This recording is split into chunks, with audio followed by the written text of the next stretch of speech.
BJP के वरिष्ठ नेता लालकृष्ण आडवाणी को भारत रत्न से किया जाएगा सम्मानित। प्रधानमंत्री मोदी ने सोशल मीडिया पर जानकारी दी। लिखा, भारत के विकास में आडवाणी का बड़ा योगदान।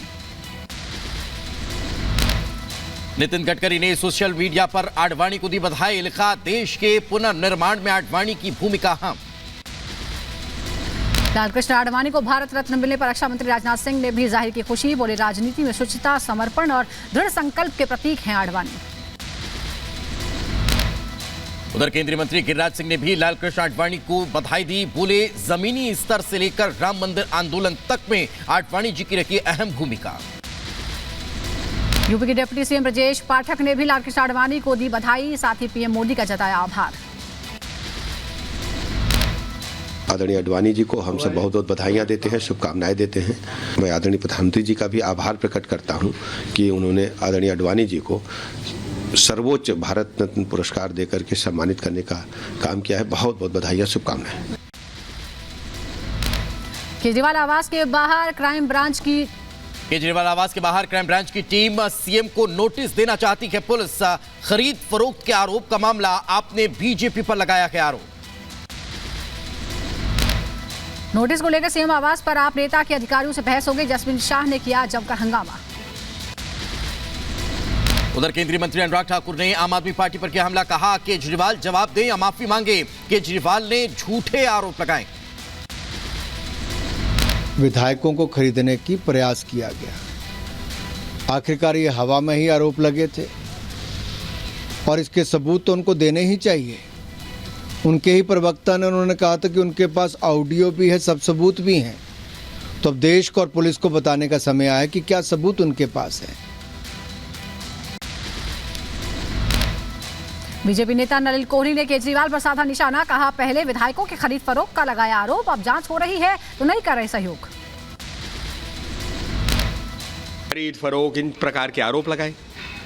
अब पुलिस कह रही है हम जांच करेंगे। अब जब पुलिस आपके पास पहुंची है तो आप उस जांच से भाग रहे हैं। हर चीज से केजरीवाल जी हमेशा भागते ही दिखते हैं। कब तक भागते रहेंगे ये?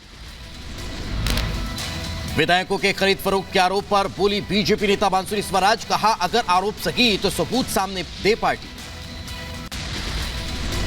निवेदन है अरविंद केजरीवाल जी से कि इस बार तो जांच में जुड़िए। जिस तरह ईडी की जांच से आप भाग रहे हैं, कम से कम ये जो असत्य का सहारा आपने अब ले लिया है भाजपा पे झूठा दोषारोपण करने का। यूसीसी का ड्राफ्ट रिपोर्ट पर बोले उत्तराखंड के पूर्व सीएम हरीश रावत। कहा, अगर यूसीसी देश के लिए इतना जरूरी है तो केंद्र में क्यों नहीं लाए बीजेपी। कहा गया है कि देश के अंदर एक समान तरीके के कानूनों को बनाने के लिए प्रयास किया जाना चाहिए और ये दायित्व जो है केंद्र को सौंपा गया है कि वो सहमति बनाए। तो आप सहमति बनाते उसको लागू कर दे। उत्तराखंड में आज धामी कैबिनेट की महत्वपूर्ण बैठक। यूसीसी ड्राफ्ट पर होगी चर्चा। प्रदेश में जल्द लागू होगा यूसीसी।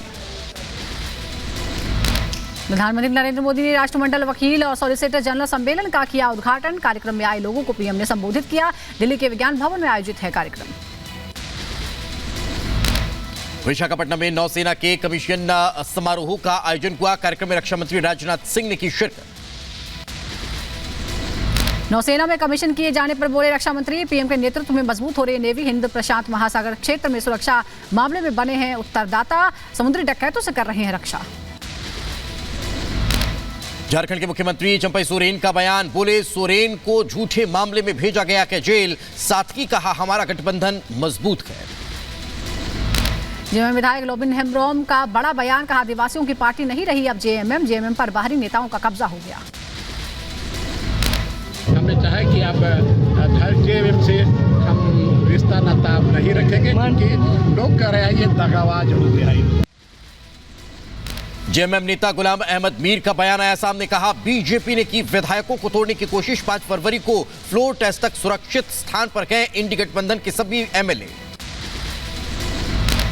5 तारीख सुबह को फ्लोर टेस्ट होगा, तब तक कहीं ना कहीं एक प्रोटेक्टेड जगह पर रहेंगे और 5 तारीख को आकर फ्लोर टेस्ट दे करके they will be free. Lok Sabha में सरकार पर भड़के असदुद्दीन ओवैसी। कहा, मुस्लिमों को दबाने की हो रही कोशिश, सरकार हर मस्जिद छीनना चाहती है। के साथ कह रहा हूं कि भारत के प्रधानमंत्री और उनकी सरकार भारत के मुसलमानों से उनकी शनाख्त को छीनना चाहते हैं। ख्वाजा अजमेरी के आस्थाने पर चादर बिछाइए, मगर आप जो चादर मुझसे छीनना चाह रहे हैं, मेरी मस्जिद है, आप हर मस्जिद को छीनना चाहते हैं। साल के अंत तक पूरा होगा राम मंदिर का काम। राम मंदिर समिति के अध्यक्ष नृपेंद्र मिश्रा का बयान, बोले जल्द शुरू होगा प्रथम और द्वितीय तल का काम। पुनः निर्माण कार्य शुरू हो रहा है और मुख्य रूप से जो परकोटा का कार्य पूरा करना है, जो एक 795 मीटर की परिक्रमा की दीवार है, उस कार्य को पूरा किया जाएगा। लोकसभा चुनाव को लेकर यूपी के डिप्टी सीएम ब्रजेश पाठक का बड़ा दावा, बोले सभी 80 सीटों पर जीतने जा रही है बीजेपी। अब जैसे जैसे लोकसभा का चुनाव निकट आ रहा है, इनकी कलाई खुल गई है। देश की जनता, प्रदेश की जनता भारतीय जनता पार्टी के साथ है। प्रदेश में सभी सीटों पर 80 की 80 सीटों पर विजयश्री हासिल करेगी। ममता की चुनौती पर बोले कांग्रेस नेता जयराम रमेश, कहा सीटों को लेकर ममता को दी जा रही गलत जानकारी। कौन उनको सलाह दे रहा है सीटों के बारे में, पर मुझे पूरा विश्वास है कि जिन सीटों का जो आंकड़े दिए हैं ममता जी ने, वो बिल्कुल गलत साबित होगा। बीजेपी नेता शहजाद पूनावाला ने इंडी गठबंधन पर साधा निशाना, कहा INDIA गठबंधन के प्राण और प्रतिष्ठा दोनों गायब हैं। इंडी गठबंधन है जिसके प्राण और प्रतिष्ठा दोनों गायब हो चुके हैं, और जिस प्रकार से इंडी गठबंधन का अवैध ढांचा, विवादित ढांचा लगातार टूटता जा रहा है। ज्ञानवापी पर आए कोर्ट के फैसले को सपा सांसद रामगोपाल यादव ने बताया गलत, कहा कोर्ट कई बार देता है गलत फैसला। कोई ऐसा फैसला है जिस पर दो मत होते हो? Nothing is absolutely correct. Nothing is perfect. Every decision is, for one side it is right, for another side it is wrong.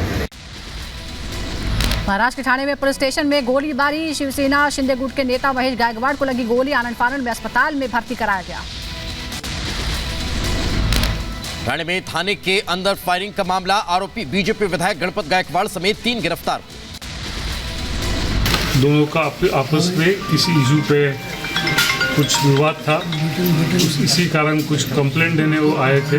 आमदार गणपत गायकवाड़ ने महेश गायकवाड़ और उसके साथियों पर गोलीबार किया है, उसमें 2 लोग जख्मी है और आगे की तहकीकात शुरू है। महाराष्ट्र के ठाणे में हुई गोलीबारी को लेकर बोले शिवसेना उद्धव गुट के नेता आनंद दुबे, कहा कानून का नहीं बचा है कोई डर, गृहमंत्री फडणवीस से संज्ञान लेने को कहा। कितना दुर्भाग्यपूर्ण है कि एक विधायक जिसके ऊपर दायित्व होता है कि कई लाख लोगों के जीवन को संवारना है, वो गोली चला रहा है। तो एक प्रकार से देखा जाए तो ये दोनों इंजन फेल हो रहे हैं। हमारा राज्य किस दिशा में बढ़ रहा है? क्या ये जंगल राज समान नहीं है? अयोध्या के राम मंदिर में भक्तों के दर्शन करने का सिलसिला लगातार जारी। अन्य शहरों से पूजा के लिए पहुंच रखे हैं श्रद्धालु, ले रखे हैं बालक राम का आशीर्वाद। लद्दाख में खेलो इंडिया के आयोजन को लेकर केंद्रीय मंत्री किरेन रिजिजू ने क्या ट्वीट लिखा, पीएम ने खेलो इंडिया के माध्यम से खेल और साहसिक गतिविधियों को आगे बढ़ाया। मध्य प्रदेश की दतिया पुलिस ने की बड़ी कार्रवाई, बदमाशों से वैद छुड़ाया गया। बदमाशों ने वैद का अपहरण किया था।